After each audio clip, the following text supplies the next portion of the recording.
Of regression coefficient SB भन्ने पढ्यौं हैन हामीले हजुर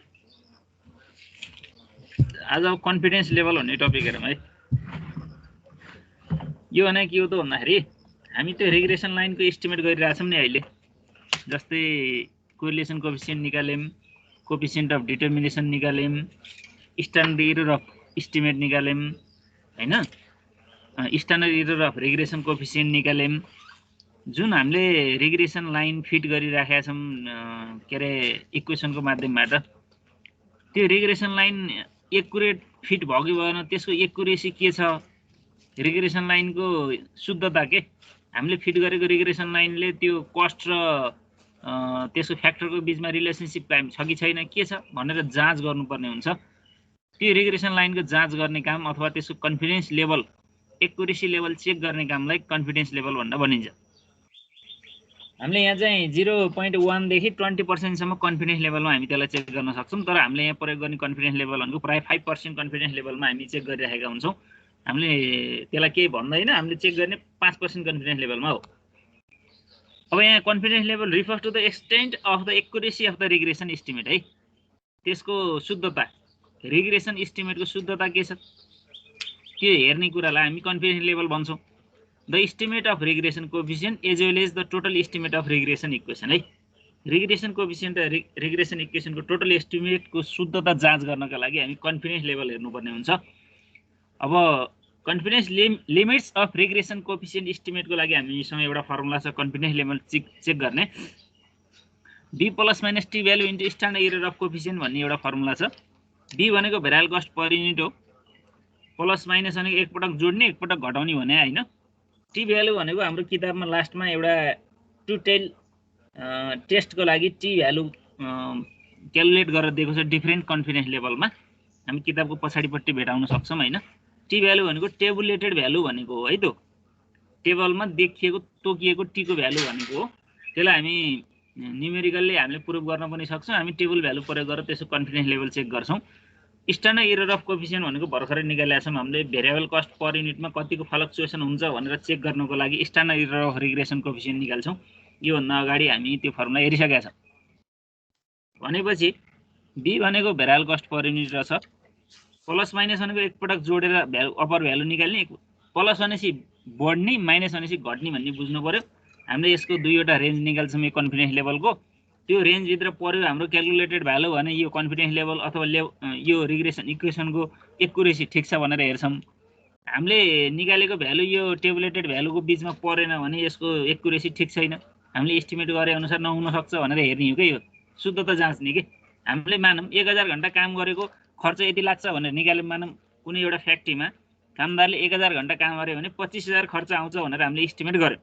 अथवा हामीले एस्टिमेट गरेको मिलाएको छ कि छैन त्यो एस्टिमेटको शुद्धता के हो भनेर जाँच्ने काम हो कि कन्फिडेन्स लेभल भनेको त्यो शुद्धता जाँच गर्दा हामीले दुईवटा रेन्ज हेर्छौं एउटा अप्पर लिमिट हेर्छौं एउटा लोअर लिमिट हेर्छौं जस्तै अप्पर लिमिट बढीमा 30000 लाग्छ लोअर लिमिट बढीमा घटीमा 20000 लाग्छ भनेपछि अप्पर लिमिट 30000 भयो लोअर लिमिट 20000 भयो एस्टिमेटेड कति गरेका थियौं हामीले अगाडि 25000 भनेपछि हाम्रो के भयो हामीले एस्टिमेट गरेको कता पर्यो ठ्याक्क अप्पर लिमिट र लोअर लिमिटको बीचमा पर्यो नि हो यसरी त्यो लिमिटमा पर्यो भने त्यो रिग्रेसन लाइनको एक्युरेट छ त्यो एक्युरेसी छ भन्ने बुझ्नु पर्यो अब हामीले म्याक्सिमम 30000 मिनिमम 20000 भनेर रेन्ज निकालेका थियौं तर एस्टिमेटेड चाहिँ 18000 आयो हामीले एस्टिमेट गरेको भनेपछि अब हाम्रो रेन्ज भित्र परेन भनेपछि त्यहाँ एक्युरेसी कम छ अथवा हामीले भने अनुसार यो खर्च नबढ्न नघट्न सक्छ एस्टिमेट गरे अनुसार नहुन सक्छ त्यो भन्दा धेरै फ्लक्चुएसन हुन्छ भनेर हेर्न पर्ने हुन्छ त्यो भएर हामीले अहिले फिट गरेको रिग्रेसन इक्वेसनको चाहिँ फिटनेस गुडनेस अफ फिट त्यसको एक्युरेसी कति छ भनेर जाँच गर्नको लागि हामी यो कन्फिडेन्स लेभल चेक गर्छौं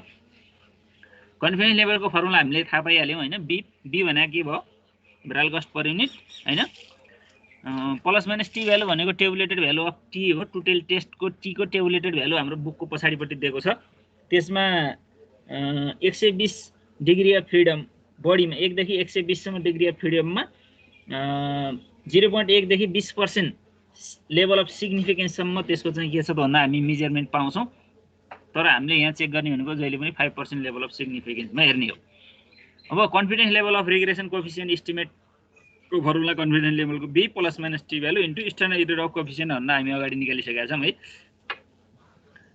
त्यो टेबुलेटेड भ्यालु भनेको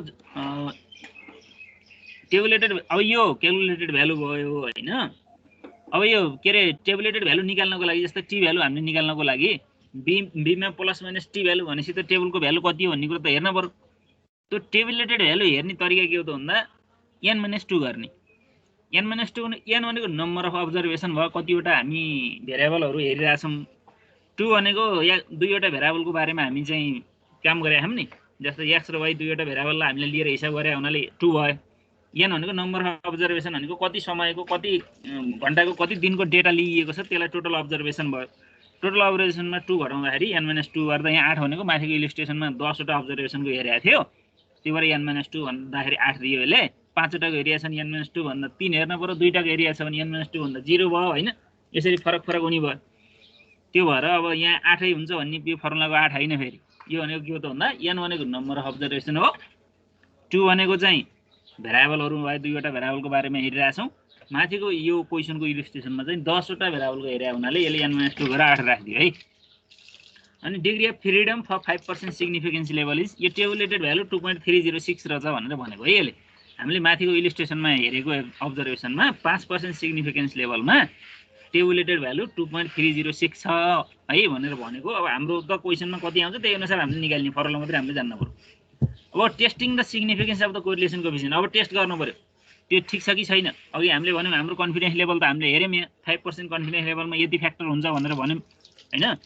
अब यो भ्यालु ठीक छ कि छैन भनेर चेक गर्नुपर्ने हुन्छ। अघि नै हामीले भन्यौँ नि हामीले दुईवटा रेन्ज निकाल्छौँ, अप्पर लिमिट र लोअर लिमिट। त्यो लिमिटमा पर्छ कि पर्दैन हाम्रो calculated value. Calculated value given रेन्जमा पर्यो भने हामीले इस्टिमेट गरेको एक्युरेट छ, एक्युरेसी छ त्यसमा भन्ने बुझ्नु पर्यो। गिभन रेन्जमा परेन भने त्यसमा एक्युरेसी छैन भन्ने बुझ्ने हो के। त्यो भएर अब यहाँ माथिको इलिस्ट्रेसनलाई हेरेर भन्छ यसले हैन। अब हामीले अहिले इलिस्ट्रेसनलाई हेरेर भन्न आवश्यक भएन, हामीले कुरो बुझे भइहाल्यो है। The correlation between the credit hours and the indirect expenses was 0.759 भनेर भनेको यसको कोरिलेसन माथिको एन्सरमा त्यति आएर छ है। यहाँ के दिएर छ, एउटा क्रेडिट आवर र इन्डाइरेक्ट एक्सपेन्सेस। क्रेडिट आवर यो कलेजको डेटा रहेछ। यो क्रेडिट आवर र इन्डाइरेक्ट एक्सपेन्सेसको रिलेसनसिप चेक गर्दै रहेछ यो हाम्रो कोरिलेसन कोएफिसिएन्टले। के रे यो लिस्ट स्क्वायर मेथडबाट हामी सेग्रिगेसन गरेर हेरिरहेको छौँ। यसमा के रहेछ त भन्दाखेरि कोरिलेसन कोएफिसिएन्ट 0.759 आएर छ। This indicator strong association between two variable भनेको यो त 0.5 भन्दा नि माथि छ, नियर टु 1 छ नि त। 0.759 भनेको त नियर टु 1 हो, हाइली पोजिटिभ भन्नु पर्यो यसलाई त हो। यस्तो अवस्थामा यी दुईटाको रिलेसनसिप राम्रो छ भनेर कोरिलेसन कोएफिसिएन्टले देखाइरहेको छ। However only 10 observation were sample. त्यस्ता क्रेडिट आवर धेरै मध्ये हामीले 10 वटा मात्रै अब्जर्भेसन हेरिरहेका छौँ यहाँ। Could it be that the correlation in the population is actually 0 हो कि रिलेसन छ कि छैन के हो। This would mean the correlation of 0.759 was due to chance भन्छ हैन। अब यो के हो त भन्दा एक्युरेसी चेक गर्नु पर्यो के। 0.759 कोरिलेसन कोएफिसिएन्ट त देखाए यिनीहरूको रिलेसनसिप स्ट्रङ छ। क्रेडिट आवर बढ्दा इन्डाइरेक्ट एक्सपेन्सेस पनि बढ्छ, क्रेडिट आवर घट्दा इन्डाइरेक्ट एक्सपेन्सेस पनि घट्छ भन्ने सङ्केत गरौँ। त्यसो गुडनेस अफ फिट चेक गर्ने काम चाहिँ यसमा गरिन्छ है। त्यो गुडनेस अफ फिट चेक गर्नको लागि हामी लेभल अफ सिग्निफिकेन्सबाट टेस्ट गरेर त्यो पर्छ कि पर्दैन भनेर चेक गर्ने काम चाहिँ हामी यहाँ गर्छौँ है। त्यही कुरा यसले व्याख्या गर्छ। त्यसको लागि हामीसँग हाइपोथेसिस त हामीले स्टार्टमा पहिला सेमेस्टरमा पढियो कि स्टार्ट पढिन? फर्स्ट सेमेस्टरमा पढियो होइन, बिजनेस स्ट्याटिस्टिक्स होइन। त्यहाँ हाइपोथेसिस टेस्ट त अब हजुरहरूले मैले त 12-15 वर्ष भइसक्यो पढेको, हजुरहरू त भर्खरै फ्रेसै हुनुहुन्छ होइन। दुईवटा अल्टरनेटिभ हाइपोथेसिस राख्छौँ हामी, एउटा नल हाइपोथेसिस, एउटा अल्टरनेटिभ हाइपोथेसिस होइन। नल हाइपोथेसिसले के भन्छ, नल हाइपोथेसिस भनेको रिलेसनसिप छैन भनेको होइन। अल्टरनेटिभ भनेको के रिलेसनसिप छ भनेको है, 0 भन्दा फरक हुन्छ भनेको रिलेसनसिप छ भनेको होइन। अल्टरनेटिभले रिलेसनसिप छ भन्छ दुईवटा भेरिएबलको बिचमा। नल हाइपोथेसिसले रिलेसनसिप छैन, 0 भनेको रिलेसनसिप छैन भनेको नि त। कोरिलेसनको भ्यालु 0 हुन्छ भनेको रिलेसनसिप छैन भनेको। अब डिफरेन्ट फ्रम 0 भनेको के भने हो,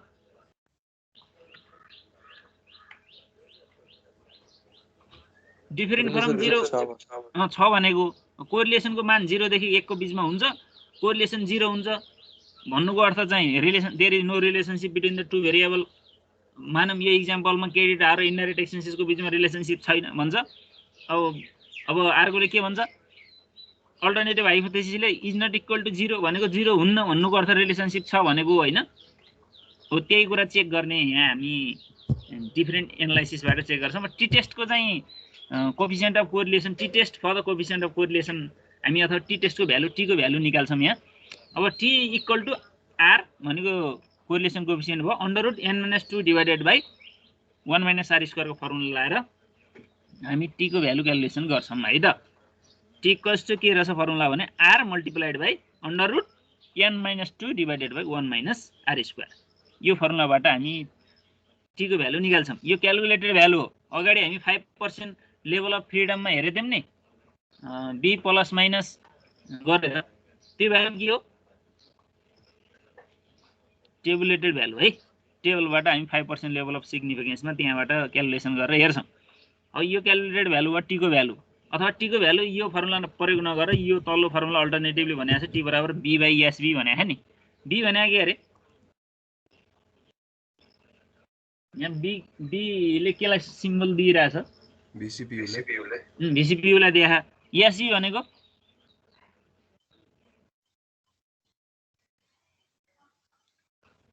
एसबीले के? Standard error of regression coefficient. त्यो एसबी भनेको भेरिएबल कस्टको मा कति फ्लक्चुएसन हुन्छ भनेको भन्ने बुझ्नु पर्यो है, त्यसको मिनिङ चाहिँ। जस्तै भेरिएबल कस्ट पर युनिटमा आउने डेभिएसन कति हो त नि, त्यो कुरा एसबीले सङ्केत गर्छ हैन।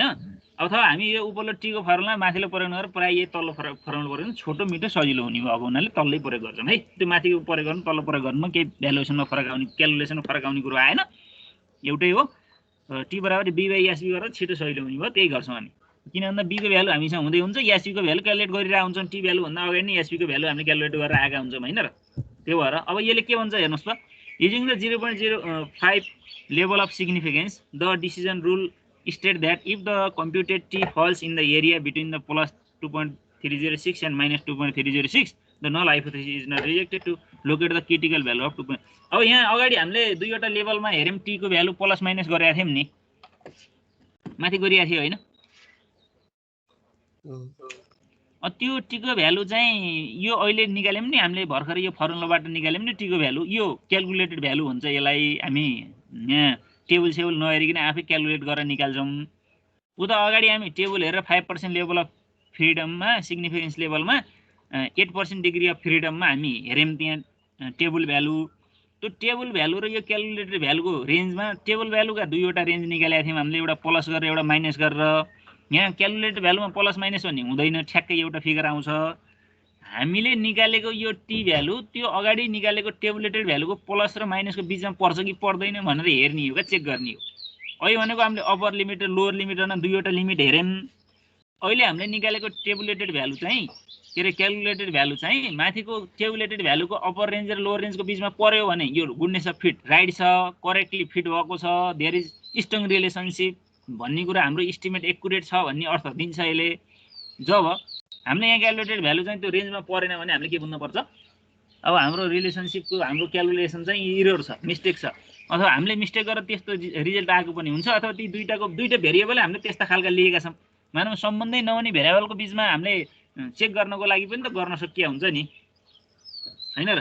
अब क्रेडिट आवर र एउटा कलेजको क्रेडिट आवर र क्यान्टिन एक्सपेन्सेसको रिलेसनसिप कस्तो हुनसक्छ, त्यही कलेजको क्यान्टिन एक्सपेन्सेस र क्रेडिट आवरको रिलेसनसिप कस्तो हुनसक्छ भनेर चेक गर्न पनि सकिन्छ। ती दुईको बिचमा को रिलेसनसिप हुन पनि सक्छ। त्यस्तै त्यही हुनाले हामीले चेक गरेको गुडनेस अफ फिट के छ भनेर हामीले जाँच्दैछौँ। जाँच्ने क्रममा टेबुलेटेड भ्यालुको रेन्जमा क्यालकुलेटेड भ्यालु पर्यो भने गुडनेस अफ फिट राइट भयो भन्ने बुझ्नु पर्यो। अब टेबुलेटेड भ्यालुको रेन्जमा क्यालकुलेटेड भ्यालु परेन भने गुडनेस अफ फिट मिस्टेक छ भन्ने बुझ्नु पर्यो। भन्नुपर्छ हामीले मिस्टेक गरेरै त्यो मिस्टेक भयो भन्ने अर्थमा बुझ्नु भएन कि यी दुईटाको बिचमा रिलेसनसिप राम्रो छैन, अथवा हामीले भनेको इस्टिमेटको आधारमा यो नचल्न सक्छन्, इस्टिमेटेड रेन्जमा नपर्न सक्छन्, अथवा यी दुईटाको के अरे एउटा बढ्दा एउटा घट्ने, एउटा घट्दा एउटा अर्को बढ्ने रिलेसनसिप नहुन सक्छ भनेर त्यसले मिनिङ दिन्छ कि त्यो डेटाले त्यस्तो मिनिङ दिने भएको हुनाले हामी अब अहिले भर्खरै हामीले टी टेस्ट गऱ्यौँ। टी टेस्टमा टेबुलेटेड भ्यालु र क्यालकुलेटेड भ्यालुको टेबुलेटेड भ्यालुको रेन्जमा क्यालकुलेटेड भ्यालु पर्यो कि परेन भनेर हेर्छौँ। पर्यो भने राम्रो भयो, त्यही कुरा यसले भन्छ है। अब यहाँ के भन्छ, T falls in the area between plus 2.306 and minus 2.306 भनेको त टेबुलेटेड भ्यालु भयो के अरे। 2.306 भन्ने त्यो प्लस 2.306 र माइनस 2.306 गर्दा यो भ्यालु पर्छ कि पर्दैन भन्छ। The null hypothesis is not rejected to locate the critical value of the 2.306 है। अब नल हाइपोथेसिस रिजेक्टेड हुन्छ कि हुन्न भन्ने कुरा यहाँ थाहा हुन्छ क्या रेन्जभित्र पर्यो भने भएन नभए भयो भन्ने कुरा यसले गर्छ है त्यही कुरा इलस्ट्रेसनबाट verify test for reliability of T test भन्छ यहाँ अब यसले सबै सुरुबाटै डेटाहरू कति वर्षको दिएको रहेछ 1 2 3 4 5 6 7 8 9 10 वर्षकै दिएको रहेछ है त यसले सुरुबाटै चेक गर्छ र लास्टमा गएर अब यसले चाहिँ के गर्छ भन्दा कोएफिसिएन्ट अफ कोरिलेसन पनि निकाल्यो डिटर्मिनेसन पनि निकाल्यो अब यो त हामीलाई समस्या भएन हैन अनि त्यसपछि स्ट्यान्डर्ड एरर अफ एस्टिमेट निकाल्यो स्ट्यान्डर्ड एरर अफ एस्टिमेटको मिनिङ के अरे यो स्ट्यान्डर्ड एरर अफ एस्टिमेटको मिनिङ यिनको मिनिङ थाहा पाउनु पर्यो हामीले त एनालाइसिस गर्नु पर्दैन डेटा राखेर क्यालकुलेसन गर्ने त सबैले गर्ने भए हामीलाई त्यो सामान्य कुरा भयो हैन इन्टरप्रेट गर्नु पर्यो के हामीले एक्जाममा यो भनेको यो हो यसको अर्थ यो हो भनेर ट्याक्क त्यहाँ दुई लाइनमा क्लियर दिन पर्यो एन्सर आइसकेपछि जस्तै यहाँ स्ट्यान्डर्ड एरर अफ एस्टिमेट 9.90 निकाल्यो नि निकालेर मात्रै भएन त्यो के हो भन्नु पर्यो के यो स्ट्यान्डर्ड एरर अफ एस्टिमेट भनेको हाम्रो त्यो जुन डेटा हामीले y मानिरहेका छौं नि कस्ट हाम्रो क्वेशनमा y मानेर हामीले जुन हिसाब गरिरहेका छौं नि त्यसको एस्टिमेटेड कस्ट र एक्चुअल कस्टमा कति फ्लक्चुएसन हुन्छ यदि घटबढ हुन सक्छ अथवा बढीमा यदि घटीमा यदि हुन सक्छ भनेको यो स्ट्यान्डर्ड एरर अफ एस्टिमेट जति लार्ज आयो त्यति हाम्रो एक्युरेट भएन estimate standard error of estimate जति थोरै आयो त्यति हाम्रो एस्टिमेट एक्युरेट भयो डेभिएसनको फिगर त थोरै आएको राम्रो भयो नि त लार्ज डेभिएसन हुनु भनेको त हामीले रङ एस्टिमेट गर्यौं अथवा हाम्रो एस्टिमेट अनुसार चल्दैन यो डेटा भन्ने अर्थ बुझ्नु पर्यो हैन अब जति स्ट्यान्डर्ड एरर अफ एस्टिमेट थोरै आयो त्यति के भयो एक्युरेसी भयो गुडनेस अफ फिट भयो के हाम्रो रिग्रेसन इक्वेसन राम्रोसँग फिट गर्छ अथवा यसले हामीले भने अनुसारको भेरिएबलहरु चेन्ज हुँदाखेरि लागतमा त्यही अनुसार परिवर्तन हुन्छ भनेर एस्टिमेट गर्न सक्छौं त्यो भएर स्ट्यान्डर्ड एरर अफ एस्टिमेट भनेको टोटल एस्टिमेटेड कस्ट र एक्चुअल एस्टिमेटेड कस्टको डेभिएसन हो फ्लक्चुएसन हो अथवा हामीले यहाँ इन्डाइरेक्ट कस्टहरुको सेग्रिगेसन गर्ने भएको हुनाले गिवन इन्डाइरेक्ट कस्टको एस्टिमेट र एक्चुअल इन्डाइरेक्ट कस्टको बीचमा कम्प्यारिजन हुन्छ र ती दुईटाको बीचमा फ्लक्चुएसन कति हुन्छ भन्ने कुरा स्ट्यान्डर्ड एरर अफ एस्टिमेटले भन्छ अब स्ट्यान्डर्ड एरर अफ रिग्रेसन कोएफिसिएन्टले भेरिएबल कस्टमा कति परिवर्तन आउँछ भेरिएबल कस्ट पर युनिटको के रे चेन्जेस कति हो भन्ने कुरा दिन्छ त्यसले therefore standard error of regression coefficient यदि भनेर भने नि indicate that the estimated variable cost per unit and actual variable cost per unit is deviated by यदि भन्छ नि त्यही अघि नै हामीले भन्यौं variable cost per unit मा कति फरक पर्छ एक्चुअल र एस्टिमेटेड को फरकलाई हामी standard error of regression coefficient भन्छौं standard error of estimate भनेको के त टोटल कस्ट को डेभिएसन क्या टोटल यो indirect कस्टहरुको डेभिएसनलाई standard error of estimate variable cost मा आउने डेभिएसनलाई standard error of regression coefficient भनेर भन्छौं है अब confidence level of regression coefficient estimate भन्छ नि अहिले हामी टेबुलेटेड भ्यालु हेर्नु पर्यो कन्फिडेन्स लेभल हाम्रो confidence level b equals to के रे confidence level equals to b plus minus t value into standard error of coefficient हो हैन अब हामीले 5% लेभल अफ सिग्निफिकेन्स मा हेर्छौं भन्ने बुझ्नु पर्छ अहिले पनि अब क्वेशनले आइदर 10% मा यता नभनेसम्म हाम्रो नर्मल्ली कन्फिडेन्स लेभल कति हुन्छ 5% लेभल अफ कन्फिडेन्समा हामी चेक गर्छौं त्यो चेक गर्दाखेरि यसले भ्यालु दुईवटा निकाल्यो ती प्लस माइनस गर्दाखेरि अप्पर रेन्ज र लोअर रेन्ज निकाल्यो अप्पर रेन्ज कति निकाल्यो 2.01 निकाल्यो लोअर रेन्ज कति निकाल्यो 0.35 निकाल्यो है अब यसको अर्थ के हो भन्ने कुरा त हामीलाई थाहा छ it means the regression coefficient b can be fluctuated between यी दुईटाको बीचमा हुन्छ है यो फ्लक्चुएटेड भयो नि यो रेन्जमा रहन्छ भनेर भने हो यसले फ्लक्चुएटेड हुन्छ कति हुन्छ त नि भन्दा घटीमा यति बढीमा यति है यहाँ बढीमा कति दियो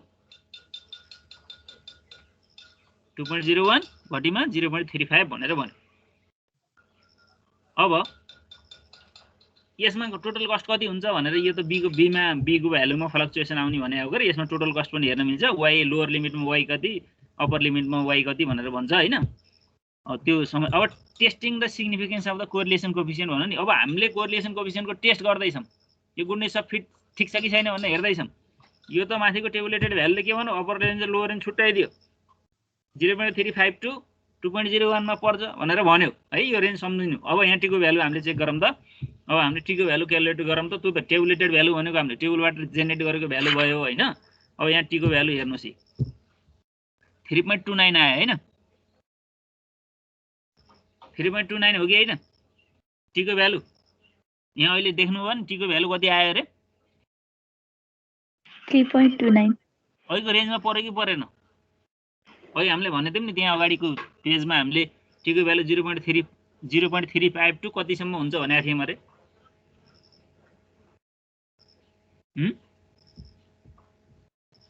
कतिसम्म हुन्छ भनेर हेरौँ भर्खरै कतिसम्म भन्यौँ अरे 0.35 लोअर लिमिट अप्पर लिमिट भने कतिमा पर्छ भन्यौँ 2.01 मा हो यही हो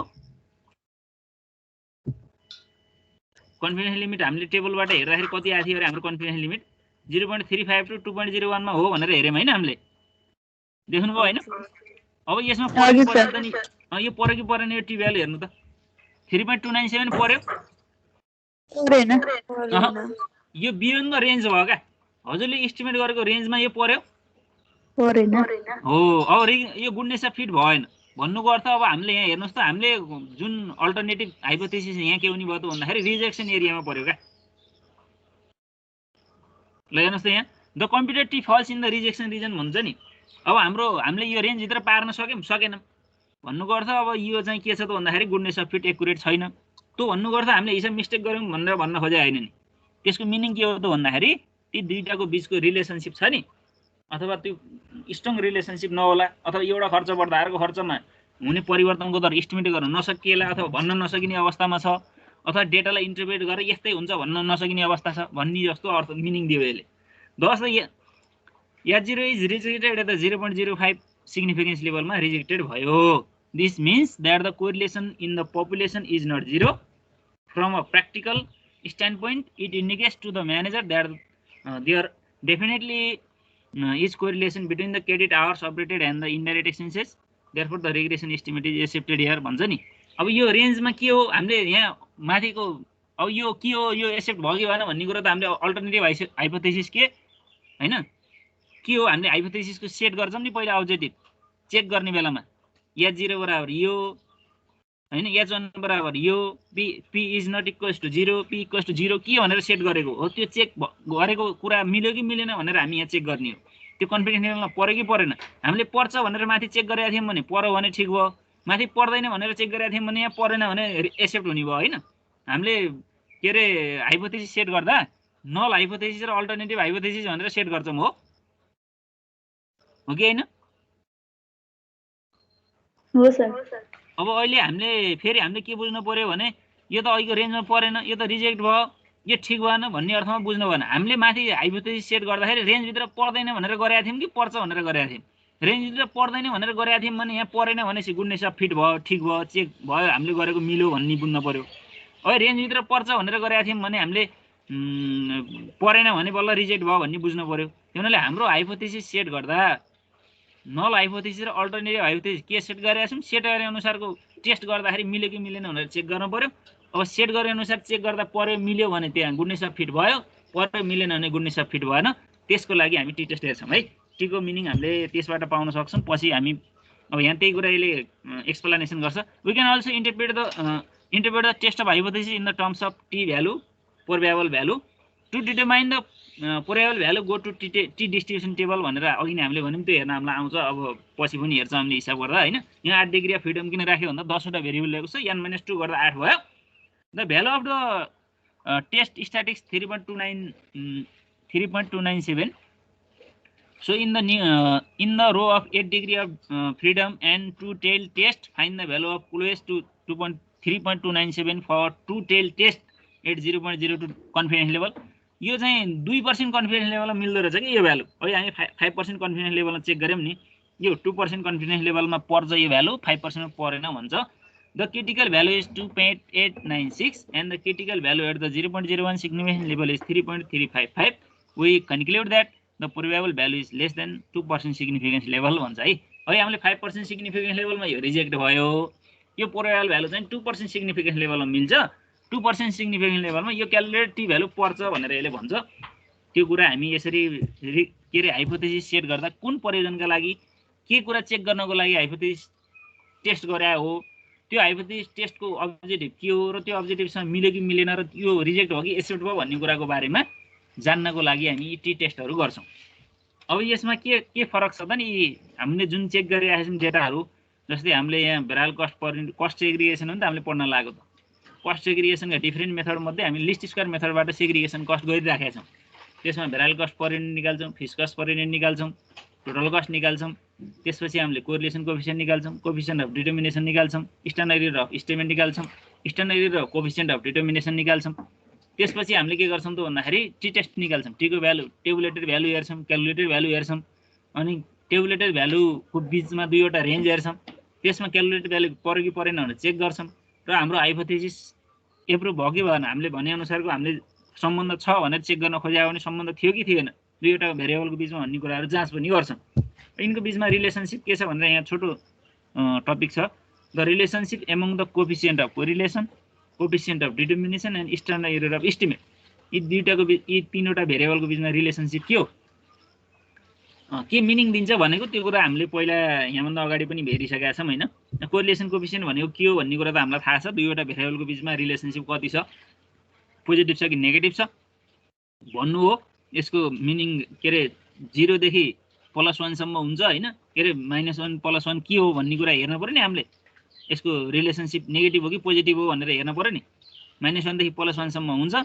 अब 0 भनेको रिलेसनसिप छैन भनेको होइन, -1 भयो भनेको हाइली नेगेटिभ रिलेसनसिप भने कि एउटा बढेपछि अर्को घट्छ बढ्छ भन्ने अर्थमा उल्टो गर्न पर्यो। +1 तिर गयो भने के बुझ्नु पर्यो अरे, हाइली रिलेसनसिप छ भन्ने बुझ्नु पर्यो। -1 देखि +1 को रेन्जमा हेर्दा यसको कहाँ छ, कति नजिक छ भनेर चेक गर्ने नै हो कोरिलेसन कोएफिसिएन्ट भनेको होइन र। Correlation coefficient measure the extent of the association between the two variable, के तिनीहरूको सम्बन्ध कस्तो छ भन्ने कुरा मापन गर्ने हो।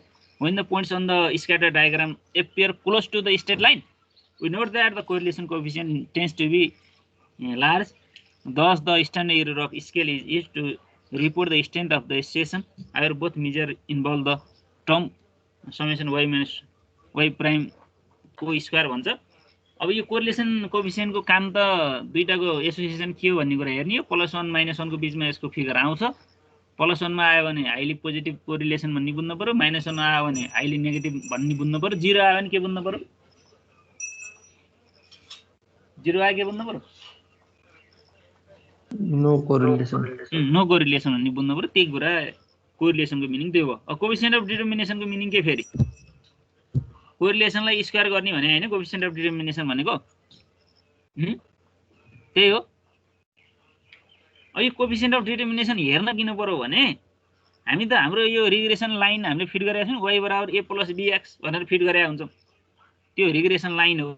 त्यो रिग्रेसन लाइनमा y मा असर पार्ने x भेरिएबल कति प्रतिशत x ले y लाई असर पार्छ, y = a + bx, y भनेको टोटल कस्ट, ए भनेको फिक्स कस्ट जहिले पनि फिक्स हुने हुनाले त बढ्ने पनि भएन घट्ने पनि भएन, त्यही हुनाले y मा चेन्ज ल्याउने फ्याक्टर भने के मात्रै भयो अरे, x भेरिएबल मात्रै भयो क्या। x बढ्यो भने y बढ्ने हो कि हैन, x घट्यो भने y घट्ने हो कि हैन, के छ, x ले कति % y लाई असर गर्छ, y मा आउने टोटल कस्ट चाहिँ जम्मै चाहिँ x ले मात्रै असर गर्ने भन्ने हुन्न के, अरु फ्याक्टरहरु पनि हुन्छन्, इन्डाइरेक्ट भेरिएबलहरुले पनि कस्टलाई असर गर्छ। त्यो भएर हामीले के बुझ्नु पर्यो भने x भेरिएबलमा आउने परिवर्तन ले y लाई कति प्रतिशत असर गर्छ, त्यही कुरा मेजर गर्नको लागि कोएफिसिएन्ट अफ डिटर्मिनेसन हेरिन्छ। Coefficient of determination is the square of the correlation coefficient. The coefficient of determination measures the percent of the variation in y that is explained by the variation in x.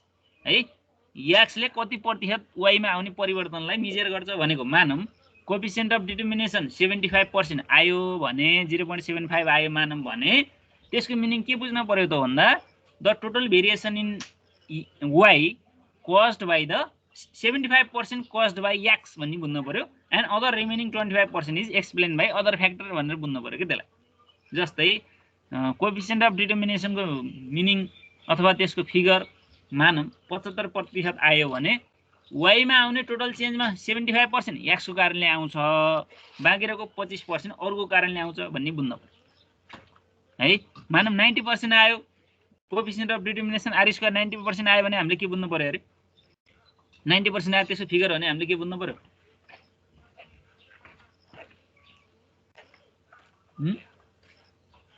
भन्नु त के बुझ्नु पर्यो, 90% figure आयो भने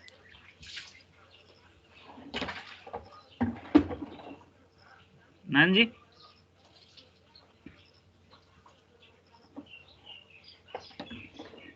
hello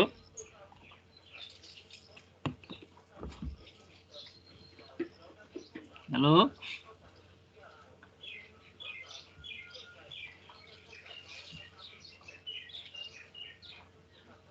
coefficient of determination 90% आयो भने हामीले के बुझ्नु पर्यो अरे y मा आउने चेन्जेसमा 90% x भेरिएबलको 10% अदर भेरिएबलको भन्ने बुझ्ने हो त्यही हैन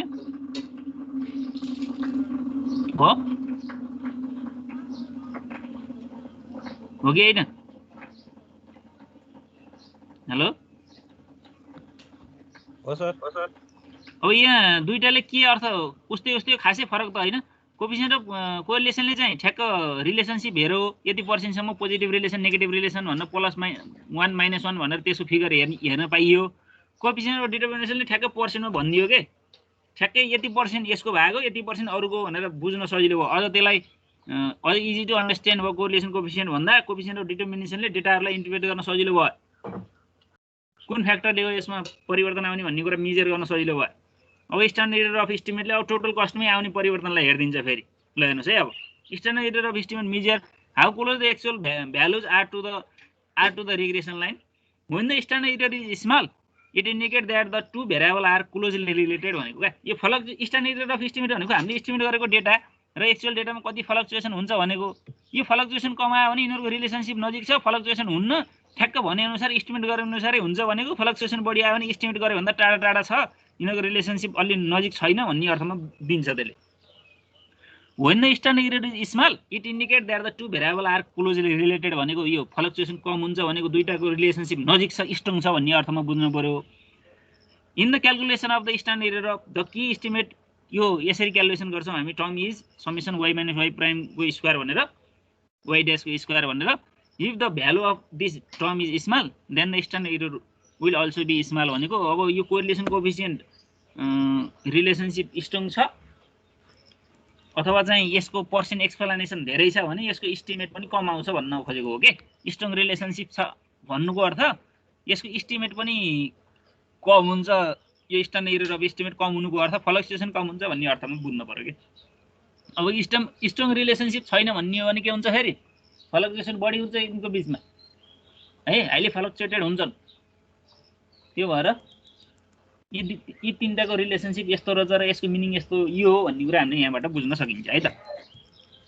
अब लिनियर रिग्रेसनका केही एजम्पसनहरू छन् अब यो गर्ने त हामीले भन्यौँ assumption of and evaluation of linear regression भन्छ हामीले अहिले जुन चेक गर्न खोजिरहेका छौँ डेटाहरूमा त्यसका केही मान्यताहरू छन् जहिलेसम्म हामीले इकोनोमिक्समा पनि त डिमान्ड इक्वल्स टु के अरे प्राइस बढ्दाखेरि डिमान्ड घट्छ प्राइस घट्दा डिमान्ड बढ्छ भन्ने कुराहरू other things is remaining same भन्ने लजिक नमानियो भने त्यहाँ लागु हुँदैन जहिलेसम्म त्यो प्रभाव अर्थशास्त्रमा अर्थतन्त्रमा देखिन्न भन्ने बुझ्छौँ होइन त्यस्तै गरी यसका पनि केही एजम्पसनहरू हामीले बुझ्नुपर्ने हुन्छ the underlying assumption about the linear regression are भन्छ है ती एजम्पसनहरूको बिचमा हामी के छ कसरी मानेर त्यसलाई क्यालकुलेसन गर्नुपर्छ भन्ने कुरा बुझ्नु पर्यो पहिला for is value of X there is a group of Y values and these Y values are normally distributed भन्छन् होइन भ्यालु एक्सको लागि ग्रुप वाइको भ्यालु हुन्छ अथवा एक्स र वाइ दुईवटा भेरिएबल हुन्छन् र यो नर्मली डिस्ट्रिब्युटेड हुन्छ मिलेको हुन्छ डिस्ट्रिब्युसनको तय नर्मल हुन्छ एबनर्मल खालको हुँदैन तिनीहरूको रिलेसनशिपको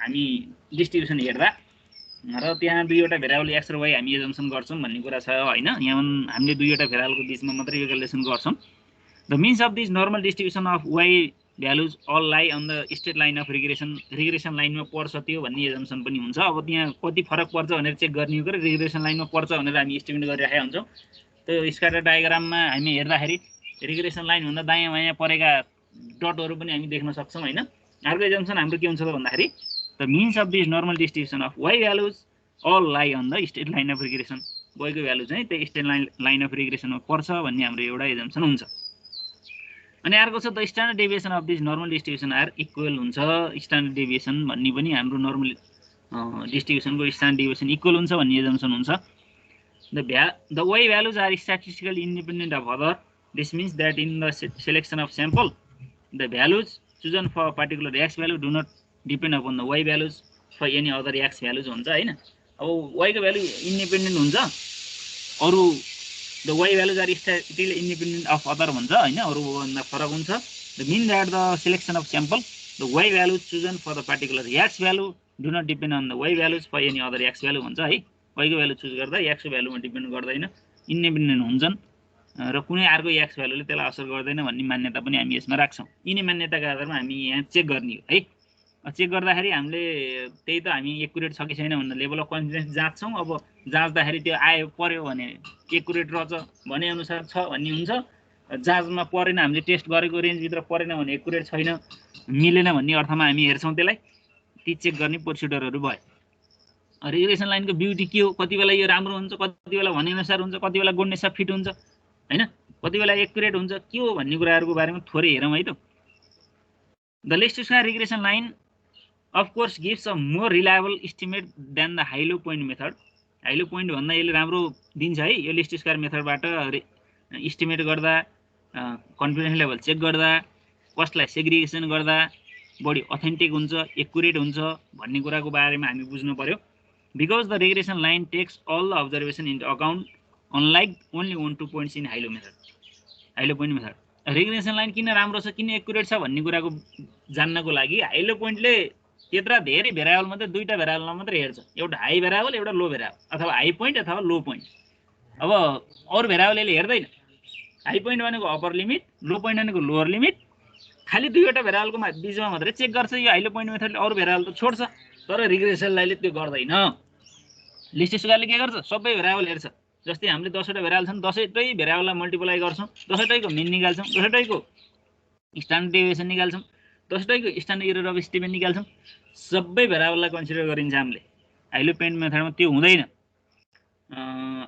but even this method can not eliminate errors in estimate, it just reduces the error terms भन्छ है। यो 100% इररै नहुने भन्ने त होइन। त्यही हुनाले त हामीले कन्फिडेन्स लेभलमा 5%, 95% इरर हुनसक्छ, 5% कन्फिडेन्स लेभलमा हेऱ्यौँ भनेर चेक गरेका छौँ। त्यस्तै गरी यसमा पनि फ्लक्चुएसन हुनसक्छ भनेर टी टेस्ट गरेका छौँ, स्ट्यान्डर्ड एरर एस्टिमेट निकालेका छौँ। यो 100% चाहिँ एकुरेट भने होइन, तर यसमा के हुन्छ भन्दा इरर हुने चान्स कम हुन्छ, थोरै इरर हुन्छ। स्ट्रङ रिलेसनसिप के अरे डेटाहरूलाई हामीले स्ट्रङली कम्प्युटेट गर्छौँ, सबै फ्याक्टरहरू लिन्छौँ। त्यो भएर इरर नहुने भन्ने होइन, इररलाई घटाउँछ भन्ने मात्रै हो, र अलि हाइली रिलायबल हुन्छ भन्ने मात्रै हो भन्ने बुझ्नु पर्यो। How reliable the estimate made through the least square regression line depends on the degree of which the independent variable can explain the changes in the dependent variable the मिस्कस भन्छ। त्यही हामीले हेऱ्यौँ नि अघि, कोफिसिएन्ट अफ डिटर्मिनेसन हेर्छौँ।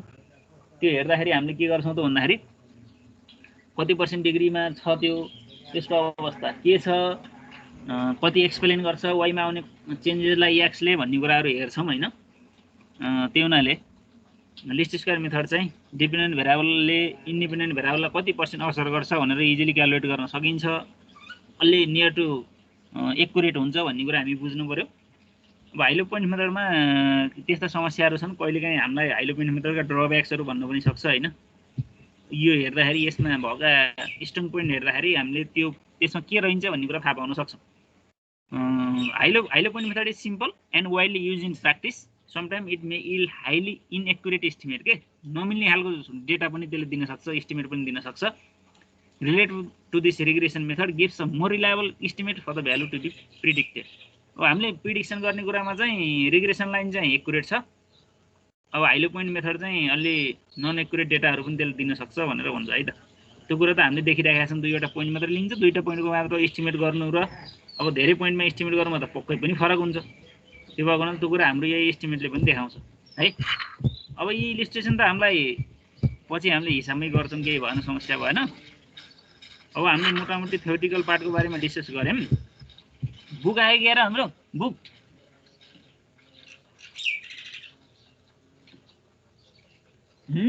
Book आछ sir. सबै विषयको ल्याइयो हजुर।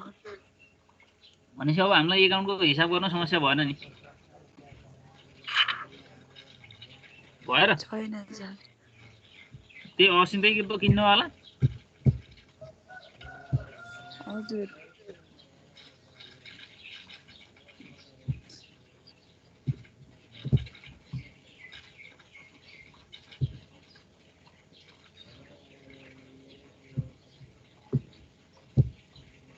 इलिस्ट्रेसनमा धेरै हिसाबहरू गर्दै छ है।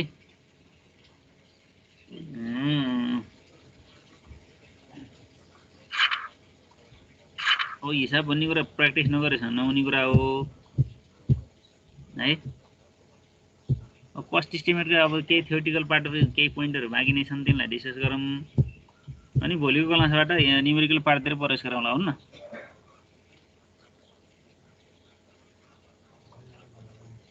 है त हामीले यहाँ न्युमेरिकल पार्ट गर्दा हजुरहरूले बुक चाहिँ साथसाथै राख्नुपर्छ आफूसँग बुक वासी हेर्न पनि सजिलो हुन्छ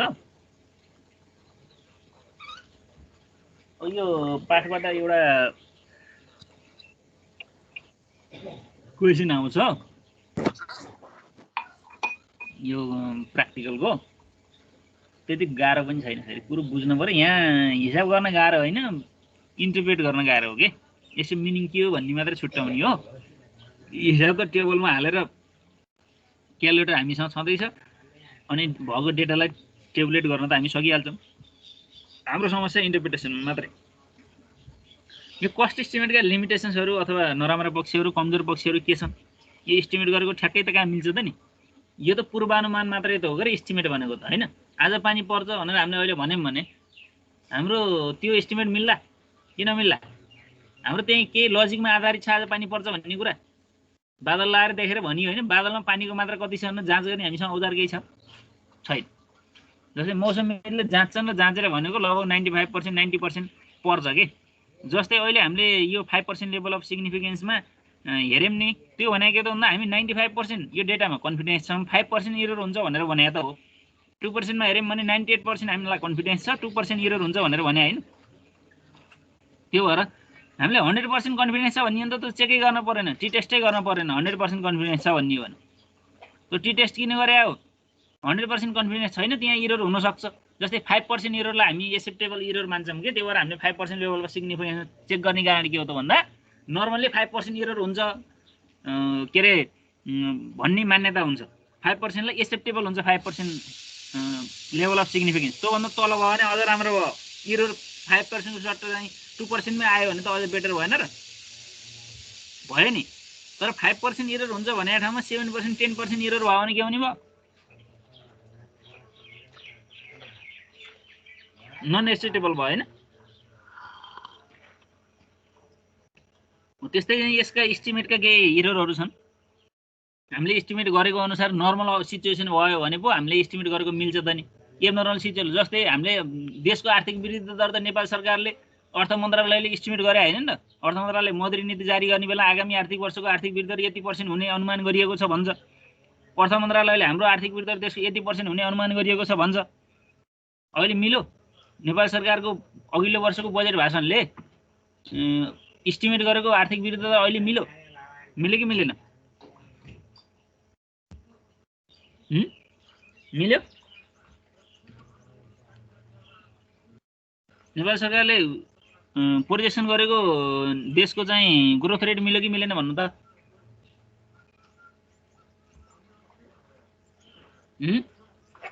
मिल्यो हेलो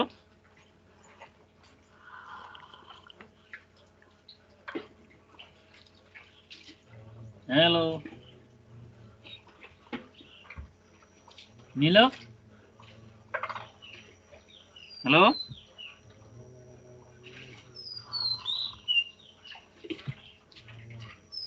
कता हराउनु भयो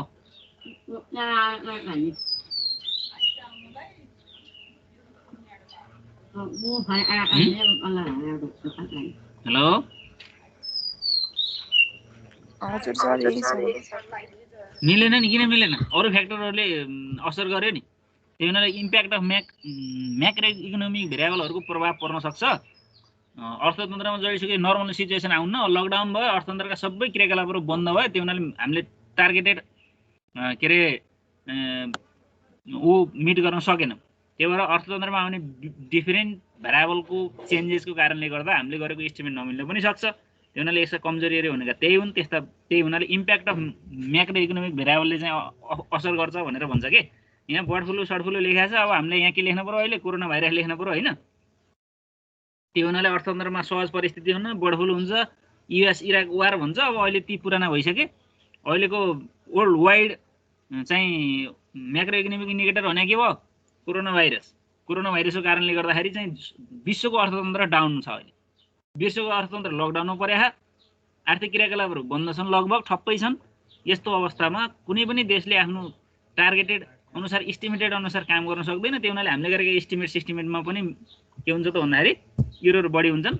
त्यो भएर एउटा म्याक्रो इकोनोमिक इन्डिकेटरले पनि हाम्रो चाहिँ यो इस्टिमेटेडमा इम्प्याक्ट पार्छ हुन्छ। अनि द डिफिसियन्सिज अफ हिस्टोरिकल कस्ट भन्छ है। अब के हुन्छ त भन्दाखेरि हामीले जुन इस्टिमेट गरिरहेछौँ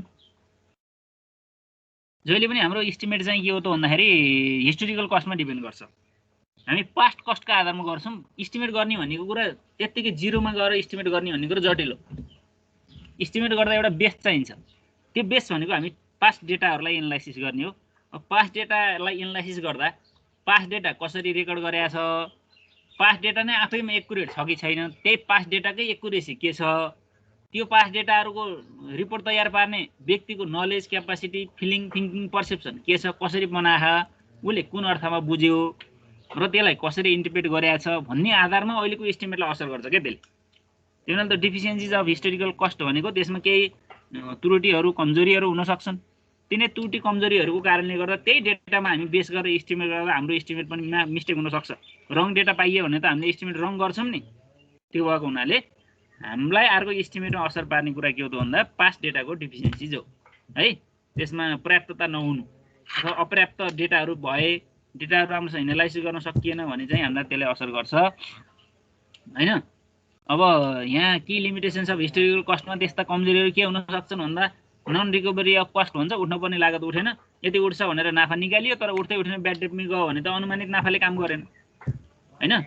अब सम्पत्ति प्रतिस्थापनमा समस्या हुनसक्छ। हामीले यति वर्षमा नयाँ सम्पत्तिहरू प्रतिस्थापन गर्छौँ, पुराना मेसिनहरू हटाउँछौँ भने पनि तर आर्थिक वृद्धि हुन सकेन, पर्याप्त आम्दानी गर्न सकिएन भने ती पुराना सम्पत्तिहरू हटाउन सकिएन। त्यो हुनाले गर्दा उत्पादन क्षमतामा कम आउन सक्छ होइन। अब हामीले जति फाइदा प्राप्त गरिरहेका छौँ एडेड भ्यालु, त्यसको डिस्ट्रिब्युसनमा भनेको विभिन्न फ्याक्टर अफ प्रोडक्सनलाई डिस्ट्रिब्युसन गर्ने क्रममा सही ढङ्गले डिस्ट्रिब्युसन भएन, डिप्रिसिएसन राम्रोसँग काट्न सकिएन, एमोर्टाइजेसन हुन सकेन, कामदार कर्मचारीहरूलाई दिने सेवा सुविधा त्यही अनुसार गर्न सकिएन भने पनि त्यसले पनि समस्या पार्न सक्छ होइन। अब फाइनेन्सियल डेटाहरू, पास्ट फाइनेन्सियल डेटाहरूमा आउने यस्ता कमजोरीहरूले पनि हाम्रो इस्टिमेटलाई असर पार्छ र त्यसले के गर्छ त भन्दाखेरि सही इस्टिमेट गर्न सकिँदैन। त्यो भएर हाम्रो इस्टिमेटका समस्याहरू के हुन् त भन्दा ती कुरा बुझ्नु पऱ्यो। इकोनोमीमा आउने इन्डिकेटरहरूमा आउने चेन्जेस होइन, म्याक्रो इकोनोमिक इन्डिकेटरमा आउने परिवर्तनले पनि हाम्रो इस्टिमेटलाई रङ बनाउँछ। अनि हिस्टोरिकल डेटामा भएको डिफिसियन्सीको कारणले गर्दाखेरि पनि हाम्रो इस्टिमेट एक्युरेट नहुन सक्छ है त। त्यसमा समस्या छ र छैन? इस्टिमेट किन मिल्दैन भन्ने कुरा त हामीले नर्मल्ली पनि बुझ्न सक्छौँ नि। सकिन्न र सकिन्छ। इस्टिमेट किन मिल्दैन भन्दा हामीले जुन परिकल्पना गरेर इस्टिमेट गर्छौँ, यस्तो समय होला, अर्थमा यति % वृद्धि होला, आर्थिक वृद्धि दर, आर्थिक क्रियाकलापहरू यसरी चल्लान्, वैदेशिक व्यापार यसरी चल्ला भनेर जुन इस्टिमेट गरेका छौँ त्यो अनुसार भएन भने इस्टिमेट मिल्दैन होइन। तिनी कुराहरूले हामीलाई ब्रेक गर्छन्। जस्तै नेपाल सरकारले निर्यात गर्ने यति लक्ष्य लिएको थियो भनेर भन्छ, अब देशै ठप्प भएपछि निर्यात भएन भनेपछि अब देशले अर्थतन्त्रले भनेको प्रोजेक्सन, अर्थतन्त्रले देखाउने र विज्ञले भनेको चाहिँ नमिल्ने भयो क्या डेटा। अर्थतन्त्रले एउटा देखाइराखेको छ, विज्ञले अर्को भनिरहेको छ। राष्ट्र ब्याङ्कले देशको मुद्रास्फीति यति भनेको तर वास्तवमा मुद्रास्फीति हामीले यहाँ व्यावहारिक रूपमा धेरै पाउँछौँ, राष्ट्र ब्याङ्कले थोरै निकालिराखेको देख्छौँ। 2%, 4%, 5%बाट गत वर्षको भन्दा भन्छ, गत वर्षको भन्दा तेलमा 200% बढिसक्यो। उसले एभरेजमा हेर्छ, धेरै डेटाहरूलाई सम गरेर हेर्छ र एउटा निश्चित ठाउँलाई बेस गरेर हेर्छ। उसले काठमाडौँ, पोखरा, सिटी एरियालाई आधार मानेर हेर्छ। ग्रामीण क्षेत्रमा उसले धेरै के अरे डेटा कलेक्सन गर्दैन, डेटा हेर्दैन। त्यो भएर हामीले ग्रामीण क्षेत्रको इन्फ्लेसन दर र नेपाल राष्ट्र ब्याङ्कले गरेको प्रोजेक्सन इन्फ्लेसन दर मिल्दैन। नेपालको भौगोलिक विकटता, नेपालको भौगोलिक अवस्था, नेपालको चाहिँ यो आर्थिक संरचना होइन, राष्ट्र ब्याङ्कले हाम्रो रेमिटेन्सबाट यति % आउँछ भन्छ, नेपालमा रेमिटेन्सबाट आउने भन्दा हुन्नेबाट आउने पैसाको बिगबिगी छ, बढी छ। त्यो काउन्टमा आउँदैन। त्यही भएर सबै डेटाहरू चाहिँ एनालाइसिसमा नपर्ने हुनाले इस्टिमेटहरू मिल्दैनन् कि म्याक्रो इन्डिकेटरहरूले असर गर्छ है। अब हामी भोलिको क्लासमा चाहिँ प्र्याक्टिकल पार्टलाई फोकस गरौँला है। थ्योरिटिकल पार्ट त यिनै भयो, यिनै डेटाहरूको इन्टरप्रेट गर्ने कुराहरू भए। भोलि चाहिँ बुकसहित उपस्थित हुनु होला, बुक क्यालकुलेटर सहित, अनि न्युमेरिकल पार्टतिर प्रवेश गरौँला है त। आजलाई डिस्कस गरौँ। हुन्छ सर। थ्याङ्क यू है सबैलाई। Thank you sir.